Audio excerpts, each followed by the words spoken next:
Hello students, இன்னைக்கு 10th standard social science history first lesson ஓட book back question answers short answers மட்டும் பார்க்கலாம்.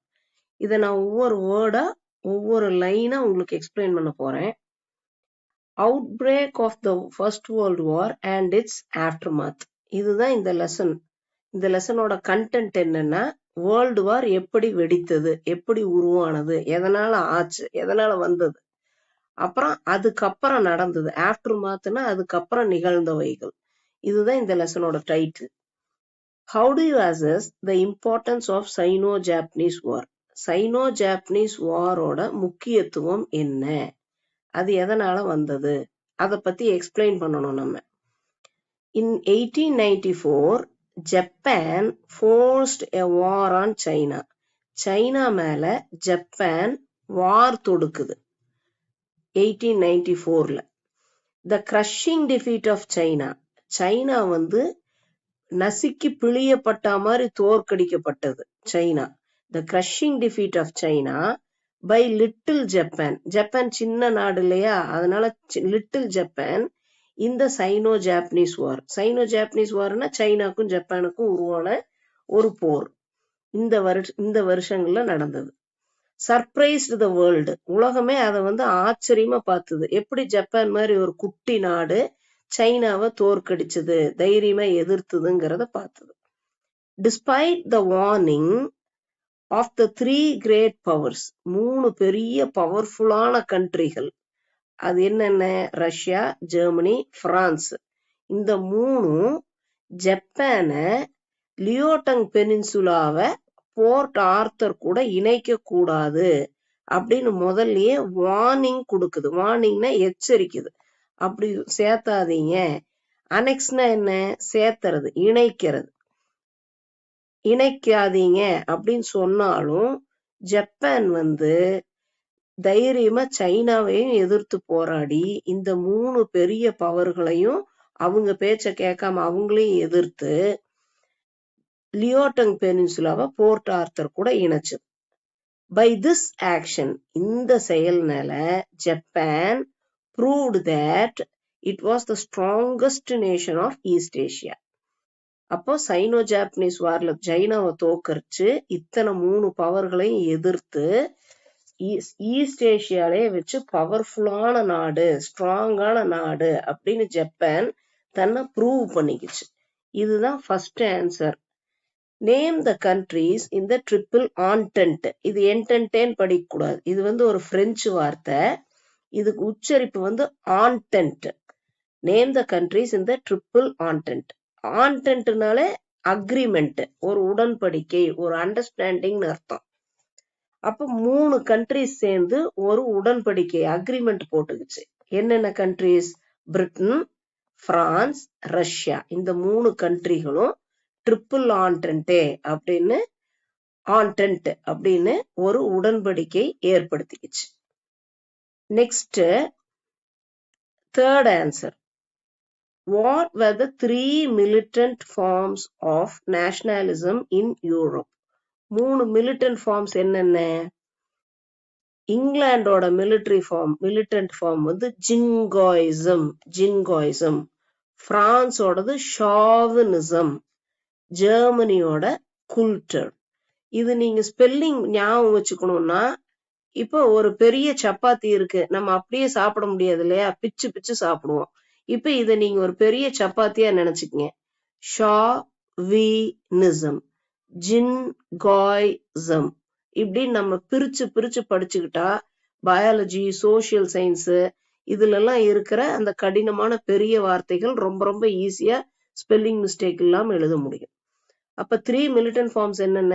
இங்கிலாண்டோட jingoism, பிரான்ஸோட ஷாவினிசம், ஜெர்மனியோட குல்டர்.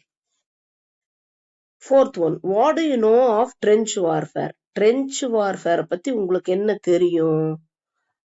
Trenches or ditches அப்படின்னா, ditch எப்படி இருக்கும்? ஒரு குழியா இருக்கும் இல்லையா, இதெல்லாம் ஒரு அடி 1.5 அடி குழியா இருக்கும். இப்போ ட்ரென்ச்சஸ்னா ஒரு ஆளோட உயரத்துக்கு குழி வெட்டி டிச் மாதிரி பண்ணிடுவாங்க. இப்ப நம்ம ரோடுகளை எல்லாம் கற்பனை பண்ணி பாருங்களேன். ஒவ்வொரு ரோடும் ஒவ்வொரு கார்னர்ல எங்கேயாவது ஜாயின் ஆகி ஒரு இடத்துக்கு போற மாதிரி இருக்கும்.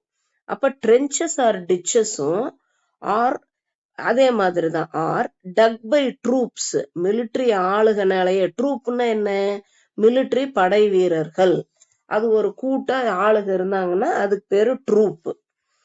enabled soldiers to safely stand and protect.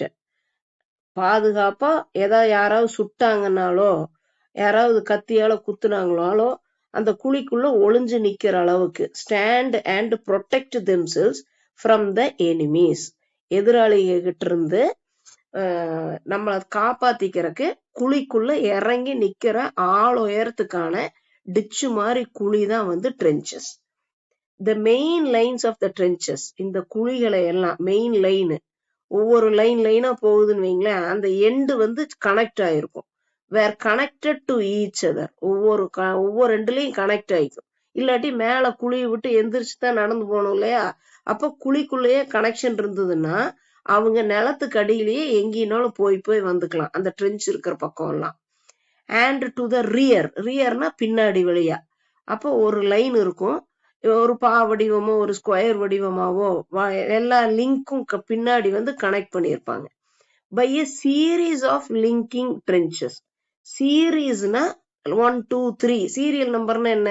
1 2 3 சொல்றோம் இல்லையா, இந்த சீரியல் நம்பர். அப்ப சீரீஸ் ஆஃப் லிங்கிங் ட்ரென்ச்சஸ்னா 1 2 3ன்னு ஏகப்பட்ட ட்ரென்ச்சஸ், லைனா ட்ரென்ச்சஸ் இருக்கும். த்ரூ விச், அது வழியா ஃபுட், உணவு, அம்யூனிஷன், வெடிப்பொருட்கள், அம்யூனிஷன்னா வெடிப்பொருட்கள், ஃப்ரெஷ் ட்ரூப்ஸ், புதுசா படை வீரர்களை அந்த ட்ரென்ச் வழியா அனுப்புவாங்க. மெயில், ஒரு லெட்டர் மாதிரி எழுதி கொடுப்பாங்க. முதல்ல எல்லாம் கையில தானே லெட்டர் எழுதி கொடுப்பாங்க. அப்போ ஒரு சோல்ஜர் கிட்ட கொடுத்து இன்னொரு சோல்ஜர் கிட்ட பாஸ் பண்றது, யாருக்கு அது போகணுமோ ட்ரென்ச்ல இருக்கிறவங்களுக்கு ஒரு தகவல் சொல்றாங்க. அண்ட் ஆர்டர்ஸ், நீ இதை பண்ணணும், நீ அதை பண்ணணும் அப்படின்னு ஆர்டர் கொடுப்பாங்க இல்லையா மேலதிகாரிகள். அப்ப அவங்க எல்லாம் ரிட்டன்லயோ யாராவது வாய்மொழியாவோ யாராவது ஒரு சோல்ஜர் கிட்ட இந்த ட்ரென்ச் வழியா கொடுத்து அனுப்பினாங்க. வேர் டெலிவர்டு. அப்ப to explain once again, the main lines of trenches were connected to each other and to the rear by a series of linking trenches through which food, ammunition, fresh troops, mail and orders were delivered. இது வழியா தான் trench use ஆச்சு. இந்த வகையா தான் trenches use ஆச்சு. இந்த trenches use பண்ண போர்க்களத்துக்கு பேரு trench warfare. Fifth one, what was the role of Mustafa Kemal Pasha? Mustafa Kemal Pasha என்ன பண்ணினார்? அவரோட ரோல் என்ன? Mustafa Kemal Pasha played a remarkable role. ரிமார்க்கபிள்னா சொல்லக்கூடிய அளவுக்கு, தகுந்த அளவுக்கு, பெருமானம் உள்ள, குறிப்பிட தகுந்த ஒரு செயல் என்ன செஞ்சார் அப்படின்னா, எதுக்கு? Turkey's rebirth as a nation. டர்க்கிங்கிற ஒரு நாட்டுக்கு அவர் என்ன ரோல், என்ன செஞ்சாரு அப்படின்னா, he played a remarkable role for Turkey's rebirth. முதல்ல டர்க்கி இருக்கு, அத புதுசா உருவாக்கினார், மறு உருவம் கொடுத்தார், மேம்படுத்தினார், கட்டமைத்தார். அப்படின்னா ரீபர்த், புதுசா உருவாக்கினார். கெமால் பாஷா மாடர்னைஸ்டு டர்க்கி, பழைய டர்க்கியா இருந்தத அடையாளமே தெரியாத அளவுக்கு புது டர்க்கிய உருவாக்கினார். கெமால் பாஷா மாடர்னைஸ்டு, மாடர்னா பண்ணார். And changed it out of all recognition. Recognition என்ன? அடையாளமே தெரியாத அளவுக்கு. அடையாளம் தெரியுதா அப்படின்னா ரெக்கக்னைஸ் பண்றோம்னு அர்த்தம்.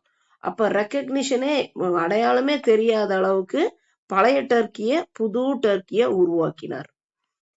இப்போ sixth one, list out the 2 causes for the failure of the League of Nations. League of Nations ஏன் தோல்வி அடைந்தது? அதுக்கான 2 காரணங்கள் என்ன? லீக் அப்படின்னாலே ஒரு 2-3 கண்ட்ரிஸ் சேர்ந்து ஒரு உடன்படிக்கையை அமைச்சுக்கிறது. அப்ப அவங்க எல்லாம் ஃப்ரெண்ட்லியா இருக்காங்க, ஒரு டீமா இருக்காங்க. அப்ப லீக் ஆஃப் நேஷன்ஸ் ஏன் தோல்வி அடைந்தது? Since the League of Nations lacked the military power. League of நேஷனுக்கு மிலிட்டரி பவர் இல்ல. இப்ப இந்தியாவுக்குன்னா மிலிட்டரி இருக்கும், அமெரிக்காவுக்குன்னா மிலிட்டரி அவங்களுக்குன்னு தனி படை இருக்கும். லீக் ஆஃப் நேஷன்ஸுக்கு படை இல்லை, அவங்களுக்குன்னு ஓனான படை இல்லை. இட் குட் நாட், அதனால it could not enforce it's decisions, அதோட முடிவுகளை மிலிட்டரி படை மூலமா அது வந்து என்ஃபோர்ஸ் பண்ண முடியல. என்ஃபோர்ஸ்னா ஒரு திட்டத்தை செயல்படுத்த முடியல, மிலிட்டரி பவர் இல்லாததுனால. இது வந்து first point. The founders of League of நேஷன்ஸை உருவாக்கினவங்க, ஃபவுண்டர்ஸ்னா உருவாக்கினவங்க, underestimated the power of nationalism. நேஷனலிசம்னா அவங்களுக்கு இருக்கிற தேசியவாதம், அவங்களுக்குன்னு ஒரு தேசிய கோட்பாடு இருக்கும், அவங்கவுங்க நாட்டுப்பற்று இருக்கும் இல்லையா, அந்த வார்த்தை தான் நேஷனலிசம். அப்ப அவங்கவுங்க கோட்பாடு தனித்தனியா இருக்கும்போது அந்த தேசியவாதத்தோட பவர் அதை வந்து அண்டர் எஸ்டிமேட் பண்ணிக்கிச்சு. அண்டர் எஸ்டிமேட்னா குறைச்சு மதிப்பிட்டுருச்சு. எது? League of nations. இது வந்து second point. The principle of collective security could not be applied in actual practice. collective securityனா என்ன? அவங்களுக்கான பாதுகாப்பு. இப்ப நம்ம வீட்டை நம்ம பாதுகாப்போம், நம்ம ஊரை நம்ம பாதுகாப்போம், நம்ம நாட்டை நம்ம பாதுகாப்போம், அது வந்து செக்யூரிட்டி, நேஷனல் செக்யூரிட்டி. இப்ப கலெக்டிவ் செக்யூரிட்டினா லீக் ஆஃப் நேஷன்ஸ்னால பல நாடுகள் சேர்ந்த ஒரு ஃப்ரெண்ட்லியான ஒரு கூட்டமைப்பு தானே. அப்ப அந்த கண்ட்ரி எல்லாத்தோட பாதுகாப்பையும் உறுதிப்படுத்தணும், அதுதான் கலெக்டிவ் செக்யூரிட்டி. அதை வந்து பிராக்டிக்கலா அப்ளை பண்ண முடியல. பிராக்டிக்கலா எல்லா கண்ட்ரியும் அவங்கவுங்க கண்ட்ரியை தான் ஃபர்ஸ்ட் முதன்மையா பாதுகாப்பாங்க. மற்ற கண்ட்ரியை பாதுகாக்கிறக்கோ அவங்களுக்கு போய் ஃபுல் செலவு பண்ணி அவங்களுக்கு ஹெல்ப் பண்ண மாதிரியோ எல்லா கண்ட்ரியும் முன் வராது இல்லையா. அதுதான் கலெக்டிவ் செக்யூரிட்டி ஃபெயிலியர் ஆகிற, ஆக்சுவல் பிராக்டிஸ்ல ஃபெயிலியர் ஆகிற விஷயம். அப்ப இந்த 3 காரணத்தினாலையும் லீக் ஆஃப் நேஷன்ஸ் தோல்வி அடைந்தது. இப்ப இந்த 6 ஷார்ட் ஆன்சர்ஸ் வந்து ஃபர்ஸ்ட் லெசனோடது. இனி செகண்ட் லெசனோடது நான் உங்களுக்கு நாளைக்கு போஸ்ட் பண்றேன். நல்லா புரிஞ்சு படிங்க. சோஷியல் வந்து ஒவ்வொரு வார்த்தையும் புரிஞ்சு படிச்சா ஹையஸ்ட் ஸ்கோர்ஸ் கண்டிப்பா வாங்கலாம். ஒரு வார்த்தை கூட புரியாம நம்ம தாண்டி படிக்க கூடாது. Okay, best wishes.